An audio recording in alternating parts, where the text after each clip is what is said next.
করা হয়েছে একটা বিশাল আমল বিস্তার সমস্ত যে মশলার যে ইতিহাস, যে কোথা থেকে কোন স্পাইসেসটা এসছে, সে ওপরের দিকে এই একটা বিরাট শিলনোড়া। এটা কিন্তু সবে চলচ্চিত্র, তো টিন দিয়ে তৈরি করা অনেক পুরানো জরাজীর্ণ বাড়ি। নমস্কার বন্ধুরা, ভালো থাকুন, সুস্থ থাকুন, সঙ্গে রাখুন টেকটা আমি রেশমাকে। সবার প্রথমে জানাই শুভ শারদীয়া। আজকে হচ্ছে দ্বিতীয়া সকাল, আর এখন বাজে পাক্কা 10:30। আর আমার কিন্তু পুজো পরিক্রমা স্টার্ট হলো আজকে দ্বিতীয়া থেকে।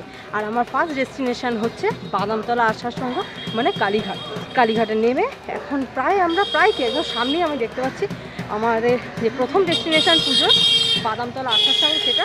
তাহলে চলুন প্রথমেই আপনাদের সাথে শেয়ার করে নিই আমার প্রথম এই বছরের 2024-এ দুর্গাপুজোর প্রথম প্যান্ডেল বাদামতলা আসার সঙ্গে, আর আপনাদেরকেও দেখাবো। তাহলে চলুন দুর্গা বলে পুজো পরিক্রমায় এবছরের ব্লগ শুরু করা যাক। আর শুরু করার আগে আমি হলাম রেশমা, আর আপনারা দেখছেন আমার channel Tech Time with Reshma.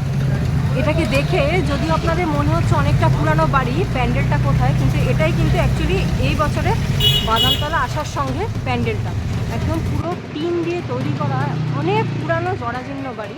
সেইটা কিন্তু এবার হচ্ছে বাদামতলা আসার সঙ্গে পুজো। আর এখানে লেখা আছে উৎসবে চলচ্চিত্র। ভেতরে ডেকোরেশনের কাজ এখনও কিছুটা চলছে, আর এখানে প্রত্যেকটা জায়গায় খুব সুন্দর করে লেখা আছে বেশ কিছু কথা।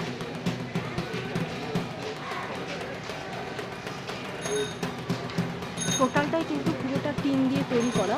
আর এই যে ভেতরে একবার দূর থেকে মাকে দেখিয়ে দেবো, কারণ এখনও যেহেতু প্যান্ডেলের কাজ পুরো রেডি হয়নি, তাই প্যান্ডেলটা এখনও ওপেন হয়নি।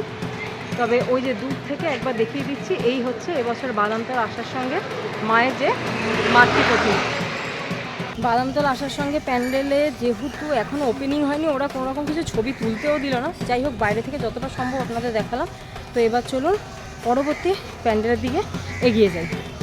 এটা হচ্ছে 66 পল্লীর পুজো, যেটা বাদামতলা আসার সঙ্গকে ক্রস করে তারপর আসতে হয় 66 পল্লীর পুজোতে। তো 66 পল্লীর পুজো পুরো কমপ্লিট প্যান্ডেল, আশা করি ভেতরে গিয়ে মায়ের মূর্তি দর্শন করতে পারবে। এখানে কিন্তু করা হয়েছে একটা বিশাল আমল বিস্তার ছবি, মানে যেখানে মশলা সমস্ত কোটা হয়। বেসিক্যালি এটা এবার সানরাইজ উদ্যোগ নিয়ে করেছে, এইভাবে সমস্ত মশলা দিয়ে এই প্যান্ডেলটাকে পুরো তৈরি করা হয়েছে।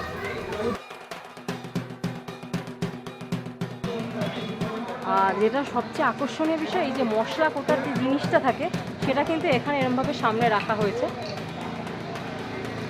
আর এখানে রাখা হয়েছে সমস্ত মশলার জিনিসপত্র।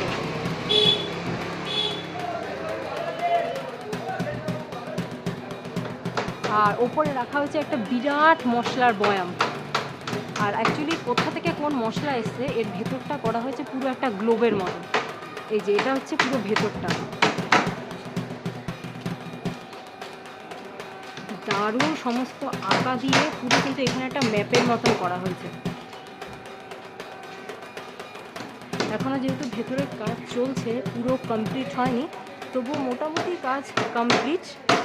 এখানে হচ্ছে সমস্ত যে মশলার যে ইতিহাস, যে কোথা থেকে কোন স্পাইসেসটা এসছে, সেইটা কিন্তু এখানে তুলে ধরা হয়েছে। এই যে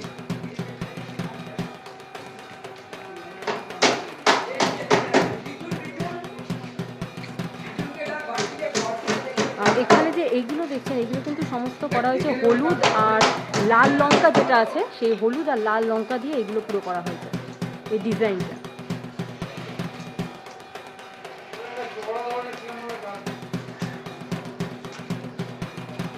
আর উপরে যে এই যে মানচিত্রটা, এটাও কিন্তু করা হয়েছে কোন দেশ থেকে কোন মশলা এসছে সেইটা। এটা কিন্তু দারুণ লাগছে দেখতে। আর পুরো সারা উপরে যে প্যান্ডেলের ওয়াল জুড়ে পুরো এরকম মানচিত্র আঁকা হয়েছে।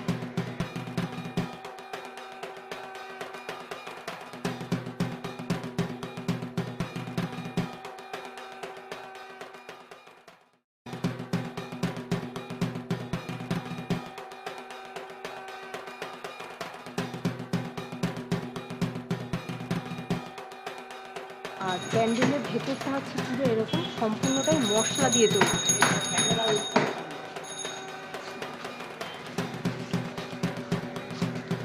এছাড়াও সারা দেওয়ালে রয়েছে দারুণ দারুণ সমস্ত পেন্টিং।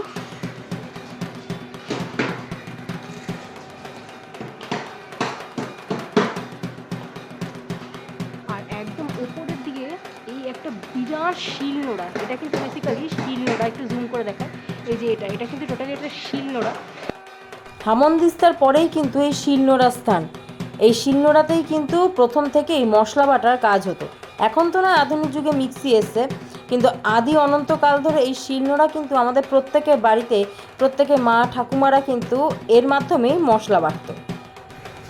আর যথারীতি এখানে ঠাকুরের মুখ ঢাকা, মায়ের শুধু ত্রিনয়নটা দেখা যাচ্ছে, কারণ যেহেতু উদ্বোধন হয়নি তাই এখানে ওই যে মায়ের ত্রিনয়নের ফাঁক দিয়ে একটুখানি দেখালাম যে মায়ের 3টে চোখ দেখা যাচ্ছে, বাট আর কিছু দেখা যাচ্ছে না, যেহেতু এখানে এখনও কোনো উদ্বোধন হয়নি।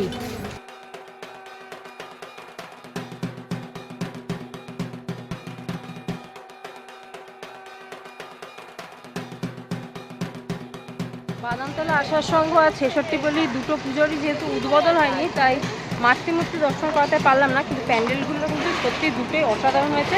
একটা হচ্ছে পুরো মশলার প্যান্ডেল, আরেকটা হচ্ছে একদম টিনে তৈরি পুরানো দিনের যে বাড়িগুলো হয় সেটা। স্টেশনে যাওয়ার আগে আপাতত এই ব্লগটাকে শেষ করতে, দেখা যাক পরবর্তী ডেস্টিনেশন কোথায়। তাহলে চলুন যাওয়া যাক পরবর্তী ডেস্টিনেশনে, পরবর্তী ব্লগে।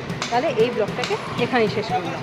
বাদামতলা আসার সঙ্গে 66 পল্লী এই দুটো প্যান্ডেল যদি আপনাদের ভালো লেগে থাকে তাহলে অবশ্যই কিন্তু ভিডিওটাকে লাইক, শেয়ার, কমেন্টস আর সাবস্ক্রাইব করতে ভুলবেন না চ্যানেলটাকে। তাহলে দেখা হচ্ছে পরবর্তী প্যান্ডেলে।